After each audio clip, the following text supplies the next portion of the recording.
नमस्कार, सगरमाथा विशेषमा स्वागत छ। म रमेश वाग्ले। दर्शकबिन, सगरमाथा विशेषलाई हामीले विश्व नै कोरोनामय भएको अर्थतन्त्र, राजनीति, खेलकुद, कृषि हरेक क्षेत्र कोरोनाबाटै प्रभावित भएको र यसकै तयारीमा जुटिरहेको अवस्था छ। यही अवस्थामा करिब 23,40,000 भन्दा बढी मानिसहरू कोरोनाबाट सङ्क्रमित भइसकेका छन् विश्वभर। 1,60,000 बढीले ज्यान गुमाइसकेको अवस्था छ भने 6 लाख बढी निको भएका छन्। नेपालमा पनि 31 जना सङ्क्रमित भइसकेका छन् भने 3 जना निको भएर घर फर्किसकेको अवस्था छ। र कोरोनाले मानिसलाई लाग्ने बित्तिकै मृत्युसम्म त पुर्याउँदैन, तर विश्वलाई नै कोरोनामय चाहिँ बनाएको छ र मान्छेहरू प्रभावित भइरहेका छन्। यो बेला नेपाल एउटा सङ्कटमा छ। यो सङ्कटको घडीमा सरकारले गरेका कामका विषयमा अनेक टिप्पणीहरू पनि भइरहेका छन्। सरकारले सक्दो प्रयास गरिरहेका छौँ, हामी सकारात्मक सोचका साथ नागरिक संरक्षणका लागि लाग्छौँ भनेर प्रतिबद्धता जाहेर गरिरहेको छ। पटक पटक दोहोऱ्याएर प्रधानमन्त्रीका सम्बोधन, उहाँका ट्विट, उहाँको सचिवालय मार्फत आउने समाचार, त्यसै गरी राष्ट्रपतिको सम्बोधन, यी सबै हेर्दाखेरि सरकार लागिरहेको छ भन्ने छ। तर क्षमता नपुगेको हो कि वा टिप्पणी गर्नेको नियतमाथि प्रश्न हो। जे होस्, सरकारमाथिका टिप्पणीहरू छन्। यो टिप्पणीहरू किन छन् र सरकारले काम गर्दाखेरि ढङ्ग पुर्याउन सक्यो कि सकेन, विपक्षीहरूले आफ्नो उपस्थिति जनाउन सक्यो कि सकेनन्, आज हामी यसको सेरोफेरोमा रहेर कुराकानी गर्ने प्रयास गर्दैछौँ। कुराकानीका लागि विश्लेषक रमेश घिमिरे यति बेला स्टुडियोमा हुनुहुन्छ। उहाँलाई स्वागत गरौँ। स्वागत छ रमेश घिमिरेजी। नमस्कार। आराम हुनुहुन्छ अनि ढुक्कसँग बस्न पाउनु भएको छ? अब बसे तापनि ढुक्क त कहाँ पो हुन पाइन्छ र? कोरोनाले ढुक्क हुन पाइया छैन, सुरक्षित हुने प्रयास गरेर बसिराख्नु भएको छ। सरकारले घरमै बस्नु भनेको छ, त्यसकारण घरमै बसेर सरकारलाई सहयोग हामीले गरिरहेछौँ। अब यो चाहिँ खालि तपाईँ आफू कति सचेत भएर लकडाउनलाई पालना गरिराख्नु भएको छ भन्ने कुरासँग जोडिने कुरा प्रसङ्ग मात्रै हो। तर हाम्रो मूल विषय भनेको चाहिँ सरकारले यो विपदको व्यवस्थापनका लागि गरिरहेको प्रयास कति पर्याप्त छ, कति विवेकपूर्ण छ, कति बुद्धिमत्तापूर्ण छ, अनि बाहिर नागरिक स्तरबाट विपक्षीहरूबाट भइरहेका टिप्पणीहरू, यी दुईटाको बिचमा बसेर तपाईँ हेरिराख्नु भएको छ नि। यी टिप्पणीहरू सरकारले काम गर्न सकेन भन्ने खालका टिप्पणीहरूलाई कसरी हेरिराख्नु भएको छ अनि सरकारको कामलाई कसरी, पहिला चाहिँ कामलाई कसरी हेरिरहेको छ भनेर तपाईँको धारणा बुझाउनु। विपक्षीहरूको त कुरा त के गर्नु र, उनीहरूको हातमा त के छ र? उनीहरूले त सरकारको बाटो देखाउनु पर्ने काम हो, उनीहरूले देखाइरहेछन्। तर सवाल के छ भनेदेखि सरकारले गर्नुपर्ने काम गरेको छ कि छैन, प्रश्न यहाँनिर छ। हो, ठ्याक्कै यहीँनिर आउँ, म आउन खोज्दै थिएँ, तपाईँ नै आइपुगिहाल्नु हो। सरकारले गर्नुपर्ने काम गरिरहेको छ अथवा नगर्नुपर्ने काममा पनि लागिरहेको छ, के पाइएको छ अहिलेसम्म चाहिँ? सरकारले गर्नुपर्ने काम गरेको छैन, यी कुरा देखिरहेका छौँ। जस्तो माघमा नेपालमा कोरोना देखियो, त्यसपछि 2 महिना सरकारले बसेर के भन्यो, नेपाल कोरोना फ्री हुँदैछ भनेर हाम्रो पर्यटन मन्त्री भट्टराईले उद्घोष गर्नुभयो। त्यसपछि पनि उहाँले कोरोनाकै बिचमा जापानको फ्लाइट चलाउनु भयो, त्यसपछि 15-20 दिनपछि बन्द गर्नुभयो। त्यहाँ पनि सरकारी सम्पत्तिको दुरुपयोग, त्यो फ्लाइटमा कतिजना सरकारी अधिकारी नेताहरू गए, त्यसको हिसाब हुनुपर्छ छिनोपानो। त्यस्तै हालै आएर अहिले के भइरहेछ भनेदेखि स्वास्थ्य मन्त्रालयले जुन औषधिहरू किनेको थियो वा किन्न लागेको थियो, नेपालको प्रभावशाली मिडियामा त्यो कुरा चुइयो। त्यसपछि प्रधानमन्त्रीले आफ्नो बचाउको लागि त्यसलाई रद्द गरेर बाध्य भएर नेपाली सेनालाई दिनुभयो। नेपाली सेनाको काम औषधि किन्ने हो, नेपाली सेनाको काम चाहिँ नि ठेकेदारी गर्ने हो, नेपाली सेनाले त्यसैमा अल्झाउने? नेपाली सेनाको काम त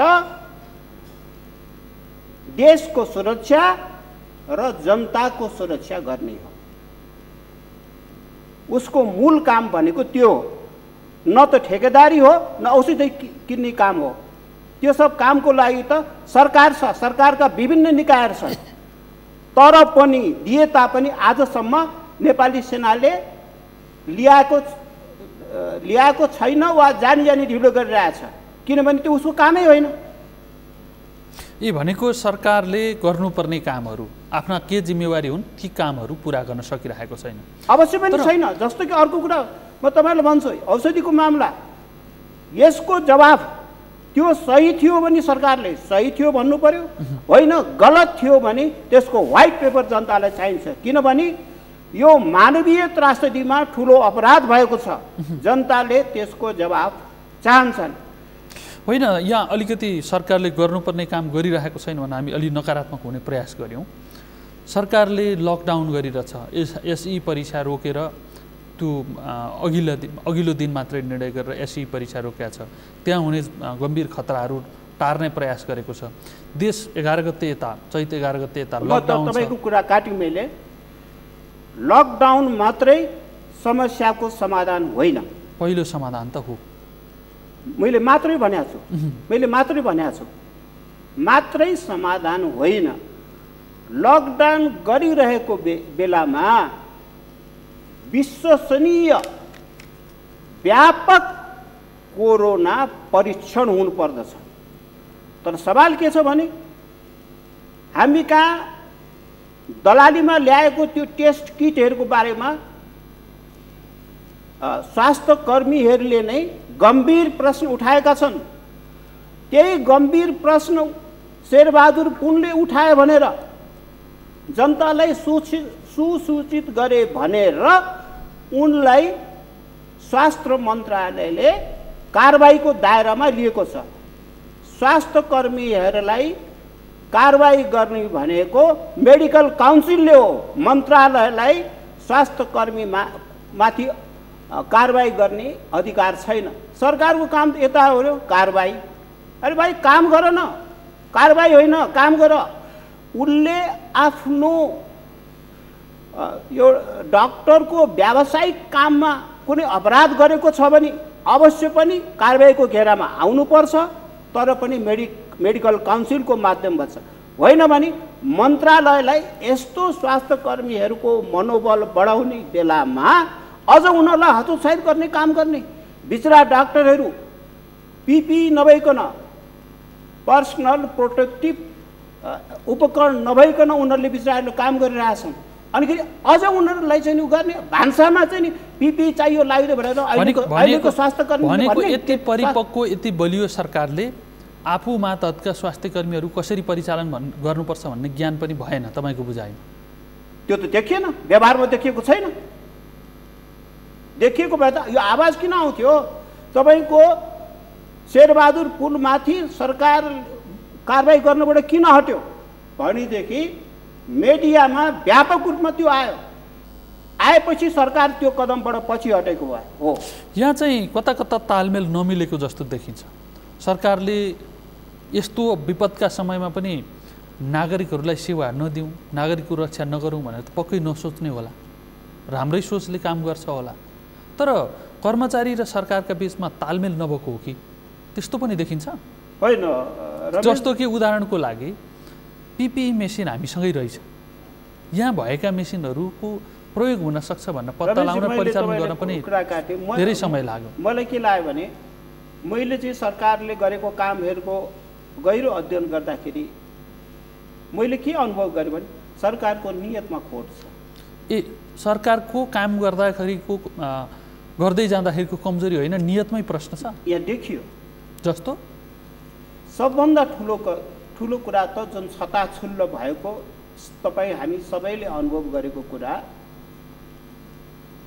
औषधि 1 अरब 50 करोड रुपियाँको जुन औषधि किन्ने थियो त्यसमा बाहिर आयो, सरकारले मिडियामा आएपछि सरकार त्यो फिर्ता लिन बाध्य भयो। तर पनि तथाकथित त्यो फर्मलाई सरकारले कालो सूचीमा राख्छु भन्यो, तर आजसम्म कालो सूचीमा राखेको छैन, उसैलाई भुक्तान दिइराखेको छ।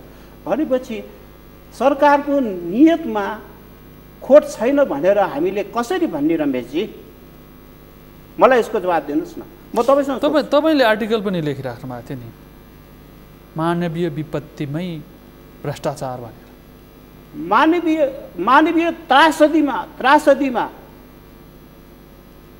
मानवीय त्रासदीमा भ्रष्टाचार तपाईँको त्योभन्दा ठुलो के अपराध हुनसक्छ भन्नुहोस् त।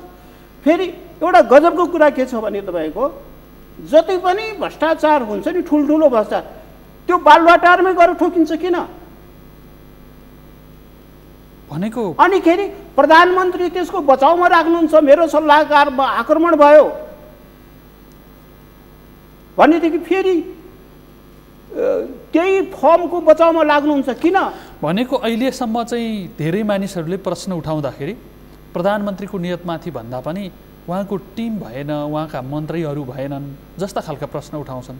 तपाईँको प्रश्न चाहिँ सिधै बालुवाटारसँग ठोकिन्छ भन्नुको मतलब प्रधानमन्त्रीमाथि नै हो। पहिले त मलाई पनि त्यस्तो विश्वास थियो। हेर्नुहोस्, म प्रधानमन्त्रीको सपोर्टमा मैले अन्त्यमा गएर प्रधानमन्त्रीको बचाउमा मैले निकै नै लेखहरू लेखेँ।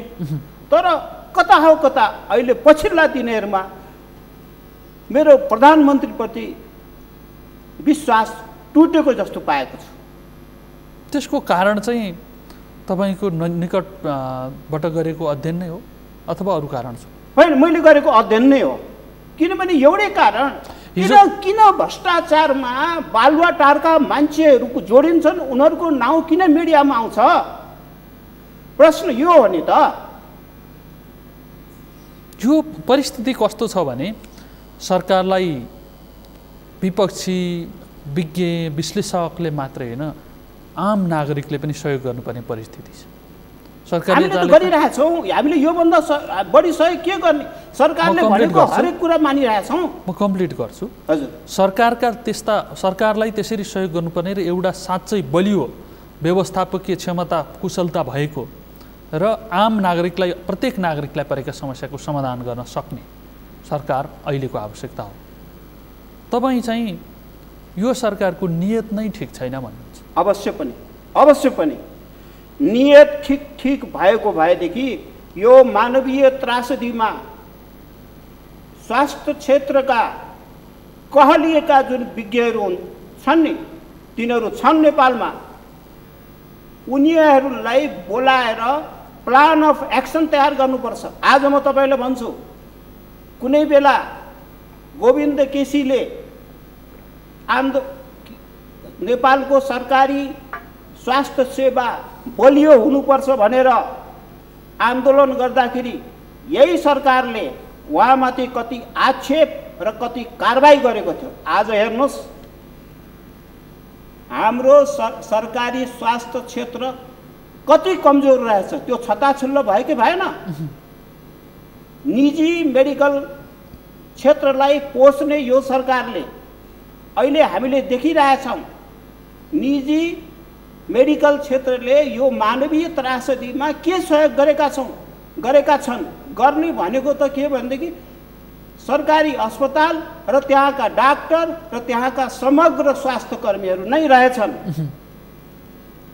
भनेको सरकारले जे कुरालाई प्राथमिकतामा राखेको थियो, हिजो चिकित्सा शिक्षा ऐन बनाउँदाखेरि त्यो कुरा गलत साबित भयो। त्यति बेला डाक्टर गोविन्द केसीले उठाएका कुरा चाहिँ ठिक रहेछन् भन्ने अहिले तपाईँलाई पनि महसुस भइरहेको छ? होइन, म त्यो भ्रममा छैन। त्यति बेला पनि हुनुहुन्न थियो? म थिइनँ। सरकार भ्रममा रहेछ। जहिले पनि उहाँको केसीजीको एउटा के थियो भने त्रिवी शिक्षण अस्पताल पहिले पनि साउथ एसियाको गतिलो थियो, अब पनि म त्यसलाई साउथ एसियाको गतिलै बनाउँछु भन्ने थियो। तर मेडिकल माफियाहरूले किन बनाउन दिन्थे? किनभने त्यो राम्रो भयो भने त उनीहरूको व्यापार चल्दैन। हरेक नेताहरूको अस्पताल भनेको मेडिकल क्षेत्रका व्यापारीहरूबाट पनि सरकार प्रभावित भयो। त्यति बेला पनि भयो, अहिले पनि भइरहेछ। अहिले त नराम्रोसँग प्रभावित भयो, किनभने अहिले पनि जसलाई प्रवर्धन गरेको तिनले पनि सहयोग गरे। होइन, अहिले त सबभन्दा गजब कुरा तपाईँको कात्रोमा पनि कमिसन खाने, योभन्दा ठुलो अपराध के हुनसक्छ? औषधि भनेको त मर्न लाग्या नेपालीको कात्रो हो, त्यसमा पनि कमिसन खाने, यो मानवीय त्रासदीमा। भनेको यो अहिले तपाईँले भनेको त्रासदीमा कमिसन त्रासदीमा human tragedy, this is the human tragedy, corruption in the human tragedy. अनि यसमा पनि कमिसन खानुका पछाडि तपाईँले अहिले भएको उच्चस्तरीय संयन्त्र सरकारको नेतृत्वको हिसाबले प्रधानमन्त्री, मन्त्रालयगत नेतृत्वको हिसाबले स्वास्थ्य मन्त्री कसैलाई पिन पोइन्ट गर्ने अवस्था छ अथवा यो समग्र टिम नै त्यस्तो बदनाम भयो? होइन, अब मैले स्पष्ट रूपमा नाइके ठिक नभएपछि सबै ठिक हुँदैन नि। नाइके ठिक हुनु नि पर्यो नि पहिले त। अथवा बेठिक कुरालाई सच्याउन सकेन भने पनि नेतृत्व असफल भयो हैन? नेतृत्व भनेको नाइके, हाम्रो नेपाली भाषामा नाइके भन्छौँ। शुद्ध ठेट नेपालीमा भन्ने भनेको अहिलेको प्रश्न सिधै नाइकेतिरै जान्छ। अवश्य पनि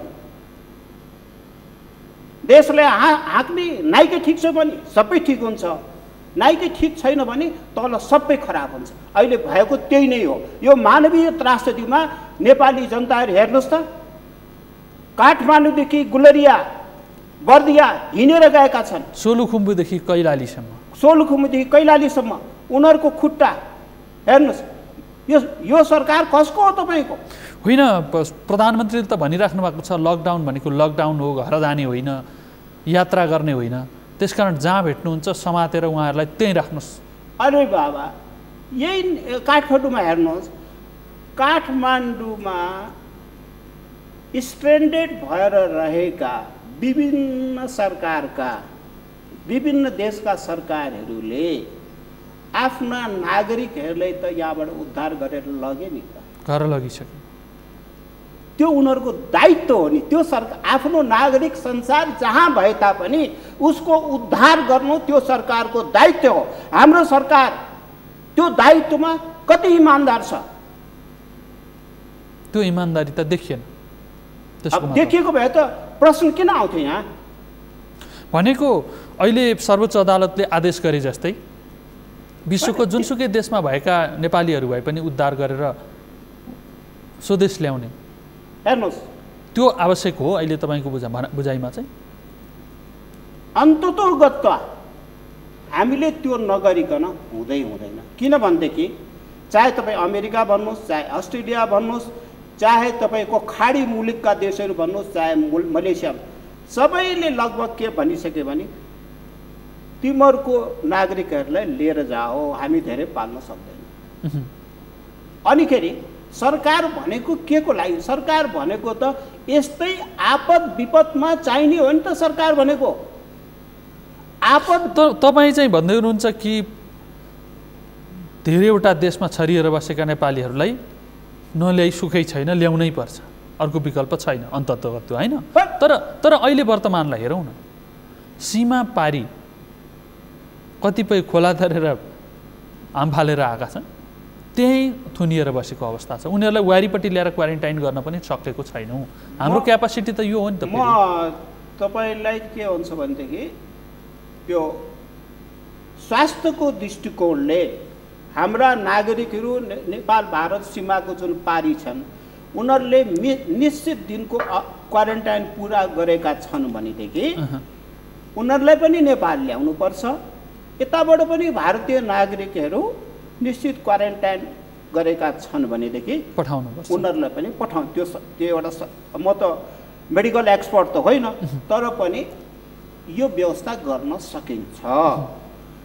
होइन, त्यही सीमा पारी भएकालाई सीमावारी ल्याएर क्वारेन्टाइन गर्न त सकिन्थ्यो होला। त्यसमा त अब त्यसै पनि 27 दिन भइसक्यो, उनीहरूको पनि गर्न सकिन्छ।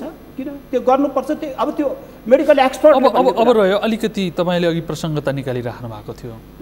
अहिले प्रधानमन्त्रीसँगै सबभन्दा निकटका व्यक्ति भनेको चाहिँ मजदुर नेता, ट्रेड युनियन महासङ्घको अध्यक्ष, अहिले श्रमिक क्षेत्रको नेतृत्व गर्न दुईटा पार्टी एक हुँदाखेरि पनि संयोजक तोकिएको व्यक्ति हुनुहुन्छ। सडकमा श्रमिकहरू चाहिँ कसैले दियो भने खाने, नभए खल्तीमा भएको चिउरा चपाउँदै चपाउँदै पुग्ने भनेर निस्किरहेका छन्। उनीहरूको लागि बोलेको पाइयो त? होइन, त्यो त उहाँहरू नेताहरूको त के छ भने चिल्लो गाडी, अलिकति कमिसनहरू भएपछि पुगिहाल्यो नि। यस्तो चाहिँ नि जुन बेलामा गर्नुपर्ने हो त्यसमा त दुलो पस्ने हो। उहाँहरू कहाँ हुनुहुन्छ? रातो झन्डा बोक्ने अनिखेरि मन्त्री हुने हो उहाँहरूको काम। वास्तविक अवस्थामा जनतालाई पिर परेको बेलामा त किन आउने र? के जरुरत छ?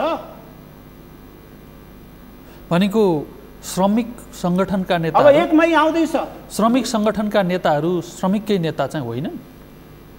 खै त्यो त देखिएन त। हजारौँ मजदुरहरू यहाँबाट गइरहेछन् बिचराहरूको बिचल्लो। हेर्नुहोस्, बरु मैले एउटा न्युजमा पढेको थिएँ, नारायणघाटको एउटा ट्राफिक प्रहरीले चाहिँ उसको हृदय पग्लेर ट्रकमा हालेर पठाइरहेछ। उनीहरू मजदुरको लागि त त्यही ट्राफिक प्रहरी महान भयो। सरकारको ठाउँमा अभिभावकको भूमिकामा त एकजना प्रहरी निस्क्यो। अवश्य पनि त्यो त्यो त्यो उहाँ प्रहरीले त म अभिवादन गर्छु। जागिर पनि उहाँले चाहिँ नि खतरामा राखेर त्यतिकै पठाउनु भयो नि। तर केही यस्ता उदाहरण पनि छन् नि, काठमाडौँबाट गल्छीसम्म ट्रकमा लुकेर गएका, प्रहरीले चेक गरिसकेपछि फर्काएर फेरि थानकोट ल्याएर छोडेको। त्यो अमानवीय काम हो। अनि हिँड्दै त्यही बाटो गएका। अमानवीय काम हो। अमानवीय काम हो। त्यसकारण अब अलिकति बढी आलोचना भयो कि जस्तो लाग्छ। हजुर, अलिकति विश्लेषणात्मक रूपले हेर्दाखेरि चाहिँ हजुर, विपत्ति सकिएको टरेको छैन। अवश्य पनि विश्वभरि नै कोरोनाको सङ्क्रमण रोकिएको छैन। दैनिक झन्डै 1 लाखको दरले सङ्ख्या बढिरहेको छ। यस्तो अवस्थामा हाम्रो यहाँको आवश्यकता र हाम्रो समस्या समाधानका लागि वर्तमान सरकार सक्षम होला अथवा सरकारले हामीलाई निराशा बनाइसक्यो त? तपाईँको विश्लेषण सुनाउनु। मैले पछिल्लो एउटा आर्टिकलमा लेखेका थिएँ, लामो युद्धको लागि तयार हुनु। यो कोरोनाको लडाइँ न 2 दिनमा सकिन्छ, न हप्ता दिनमा सकिन्छ, न महिना दिनमा सकिन्छ। जबसम्म यसको खोप तयार हुँदैन तबसम्म यसको लडाइँ जारी रहन्छ। खालि सङ्क्रमणको स्वरूपमा परिवर्तन आउला। स्वरूपमा परिवर्तन आउला र त्यो खोप वैज्ञानिकहरूको अनुसार एकदमै चाँडै तयार भयो भने 1 वर्ष, नत्र भने 1.5 वर्ष लाग्छ भनेर, यानि कि 18 महिना लाग्छ भनेर वैज्ञानिकहरूले भनिरहेका छन्। अब हामीहरू पनि त्यति नै समयको लागि नेपाल पनि पृथ्वीकै एउटा भाग हो, अलग त होइन। त्यसकारण नेपाल पनि कमसेकम 2 वर्षको लागि तयारी गर्नु पर्यो।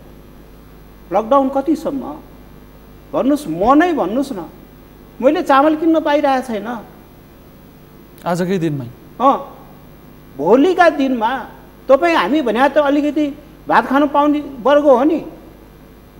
हामीलाई त्यस्तो चाहिँ नि अवस्था आउन लागिसकेको छ भनेदेखि हामीभन्दा धेरै गरिब जो ज्याला मजदुरी गरेर गर्छन्, दिनभरि कमाएर बेलुका खान्छ, उनीहरूलाई के समस्या होला? त्यो आउँदो 1.5-2 वर्षको लागि सरकारको के योजना छ? अहिलेसम्म चाहिँ हामीले 4-5 वर्ष अगाडि मात्रै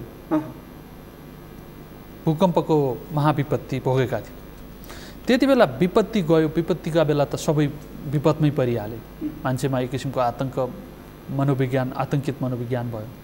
तर केही समय पछाडि चाहिँ त्यति बेलाका सत्तापक्ष प्रतिपक्ष सबैजना बसेर अब विपत्तिमा सत्तापक्ष र प्रतिपक्ष होइन, राष्ट्रिय शक्तिको आवश्यकता छ भनेर सँगै राहत बाँड्न हिँडेको, कोही पनि कुनै पनि कारणले विभेदमा पर्दैन भनेर भाषण गरेको।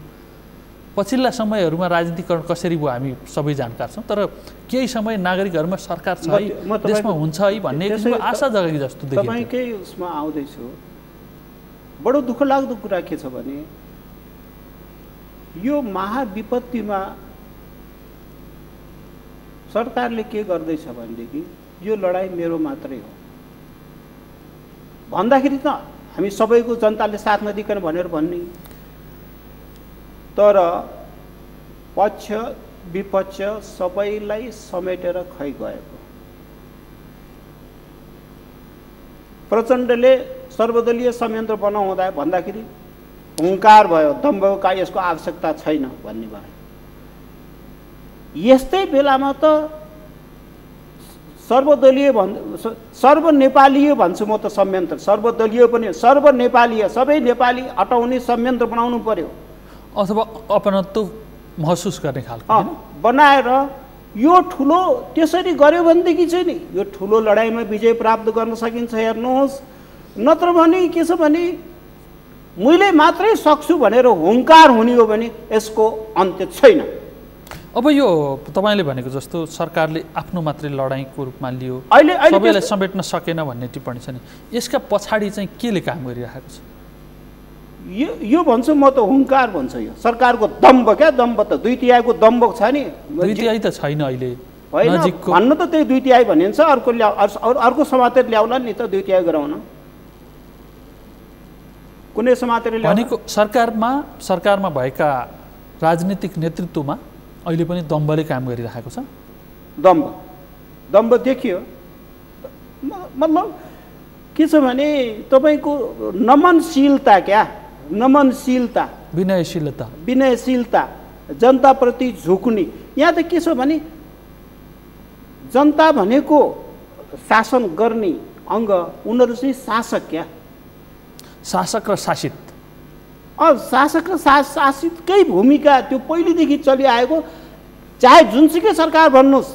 भनेको लोकतन्त्र राजतन्त्र के अरे जहाँनिया राणा शासनदेखिकै पछाडिको कुरा हेर्ने हो भने राणा गए, फेरि राजतन्त्र आयो, त्यसपछि पनि शासकहरू मात्रै फेरिए, शासन पद्धति फेरि मुलुकमा शासक र शासितको परिभाषा जुन नेपालमा राणाकालदेखि थियो त्यसमा मूलभूत रूपमा परिवर्तन आएको अनुभव नेपाली जनताले गर्न सकेका छैनन्। यो भनेको हाम्रो मुलुकको लागि बडो चिन्ताको र दुर्भाग्यको विषय हो। अब सुधार चाहिँ कहिले आउला त?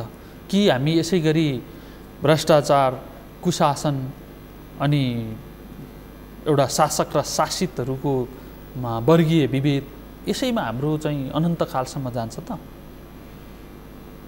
मलाई लाग्छ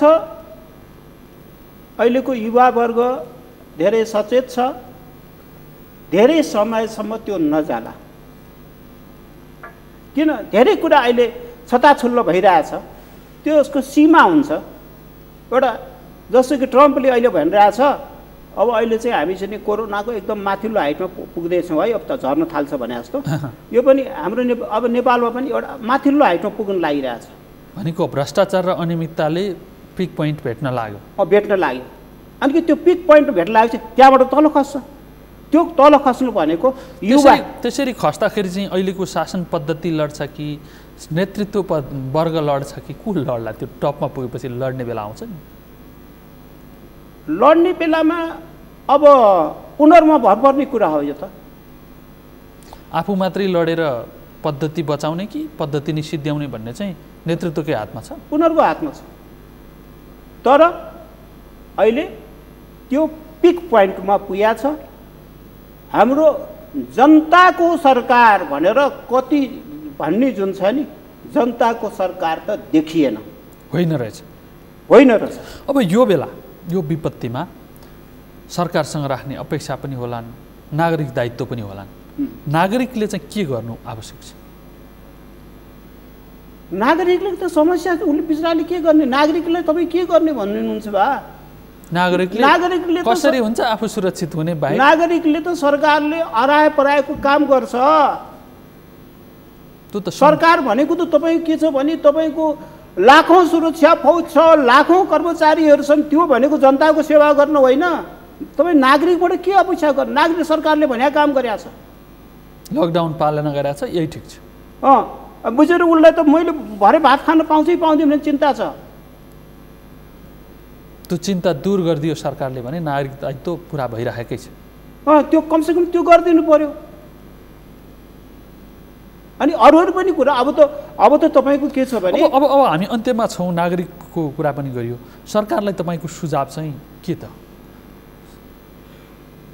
अब यो मेरो सुझाव भनेको यो लामो लडाइँ हो। नेपालको मात्रै नभएर अब विश्व व्यवस्थामा ठुलो परिवर्तन आउँदैछ। आउँदैछ। र अर्को कुरा के छ भनेदेखि अब ठुलो आर्थिक मन्दी आउँछ, त्यसको प्रभाव हाम्रो नेपालमा पनि हुन्छ। त्यो आर्थिक मन्दीलाई कसरी रोक्न सकिन्छ, त्यसलाई अहिलेदेखि हामीले लाग्नुपर्छ। सरकार त्यसको तयारीमा जुटोस्। पहिलो कुरा अहिलेको विपत्तिको समाधान गर्ने क्षमता विकास गरोस्, स्वभाव विकास गरोस्, अनि भोलिका समस्या समाधान गर्ने गृह कार्यमा पनि जुटोस्। भविष्यको योजना भएन भनेदेखि फेरि अहिलेकै ताल हुन्छ। वर्तमानको व्यवस्थापन प्राथमिकतामा राख्दै भविष्यको व्यवस्थापनका लागि तयार हुँदै जाऊ। किनभने आर्थिक चक्र घुमेन भनेदेखि जनता भोकमरीमा पर्छन्, त्यो निश्चित छ। आर्थिक चक्र चलायमान गर्नु पर्यो, उसले त्यसका विकल्पहरूबारे सोच्नु पर्यो, आफूलाई तयार बनाएर राख्नु पर्यो। हस्, यो महत्त्वपूर्ण समय र विचारका लागि धेरै धेरै धन्यवाद। धन्यवाद। म सगरमाथा टिभीलाई पनि यो अवसर प्रदान गर्नुभएकोमा म धेरै धेरै धन्यवाद दिन चाहन्छु। नमस्कार। धन्यवाद। दर्शकबिन, तपाईँलाई पनि धन्यवाद। कोरोनाको विपत्ति छ, व्यवस्थापनका प्रश्नहरू पनि छन्, तर पहिलो कुरा हामी आफै व्यवस्थापनमा लागेनौँ भनेदेखि सरकार आउला आउला भन्दा भन्दै अप्ठ्यारोमा पर्न सकिन्छ। त्यसैले व्यक्ति सुरक्षित बनौँ अनि नागरिक अधिकारका विषयहरू उठाउँदै जाउँला। सबै सुरक्षित रहौँ, सचेत बनौँ, नआत्यौँ, तर पनि सुरक्षित रहनका लागि चाहिँ सधैँभरि सचेत बनौँ। कार्यक्रमको समय सकिएको छ। म सहित सम्पूर्ण युनिटलाई बिदा दिनुहोस्। सगरमाथा टेलिभिजन हेर्दै गर्नुहोला। नमस्कार।